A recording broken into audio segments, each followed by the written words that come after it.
bacia hidrográfica do Rio Doce está situada na região sudeste do Brasil. Ela possui 83.400 km², dos quais 86% estão em Minas Gerais e os restantes 14% estão no Espírito Santo.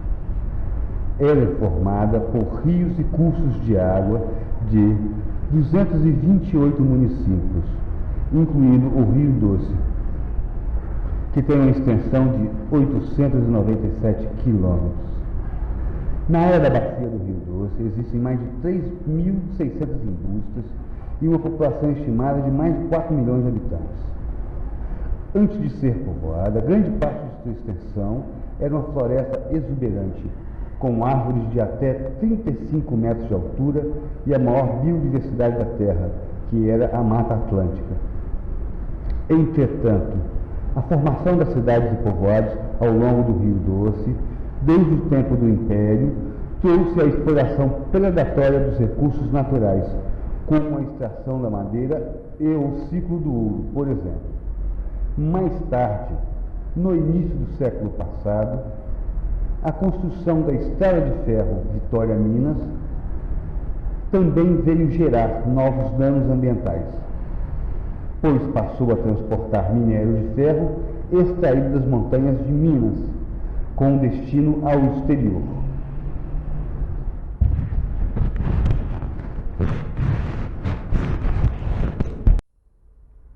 Declaração Universal dos Direitos da Água.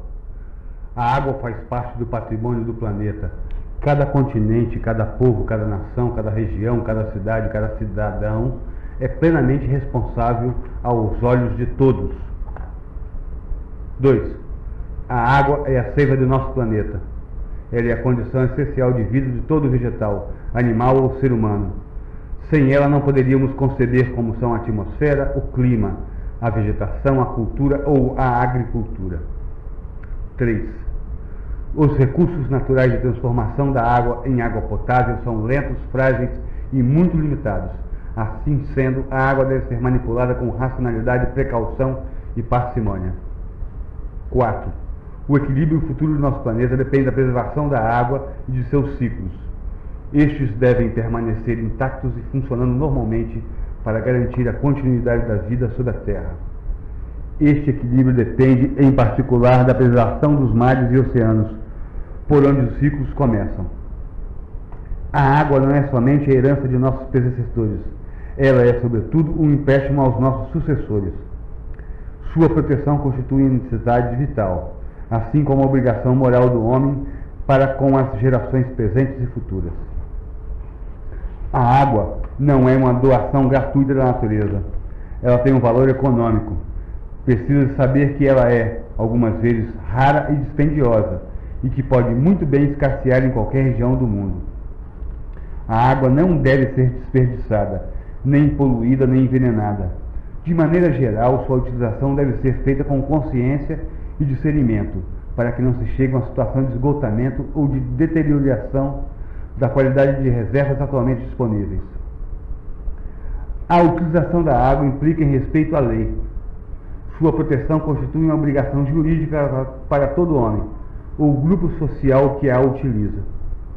Esta questão não deve ser ignorada nem pelo homem nem pelo Estado.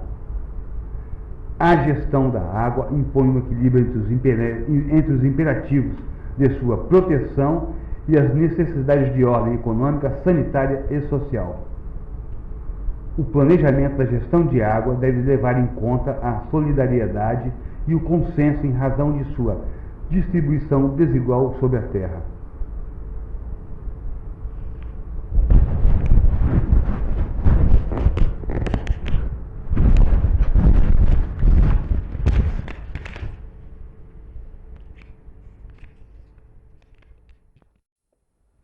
Nos últimos anos, tem havido uma espécie de perda moral e histórica. Grandes homens tentaram fazer pelo Rio Doce coisas que eram necessárias. Passaram-se anos e a consciência ecológica foi se aproximando mais das pessoas, até um momento em que alguns puderam representá-la pessoalmente. Alguns foram pouquíssimos conhecidos e foram tentados ser resgatados sua memória histórica e de seu trabalho por alguns contemporâneos nossos. Alguns já nem estão mais aqui. Um nome citado muito pouco, mas que foi muito importante, era de um pesquisador chamado Álvaro Aguirre, que pesquisou o Rio Doce no século passado, pelos anos 40, 50 do século passado. E, assim sendo, ele deixou um legado de conhecimento e de esperança para a salvação do rio, mas infelizmente ele não foi escutado. Este pesquisador foi resgatado a sua memória, algum tempo depois, pelo historiador e ecólogo José Lino. Ele, junto com a Regina Auric, fizeram um trabalho excepcional de resgate histórico do trabalho de Álvaro Aguirre, e também incorreram na falha de tentar fazer um movimento ecológico na cidade de Colatina e em todo o Vale do Rio Doce. Alguns frutos ficaram. Passado algum tempo, podemos ver que o trabalho deles não foi em vão. Ao saudoso José Lino e a todos aqueles que, porventura, foram esquecidos nessa fala, mas que lutaram pelo Rio Doce e pela preservação da nossa região. Muito obrigado. Muito obrigado, mesmo num momento de muita dificuldade, mas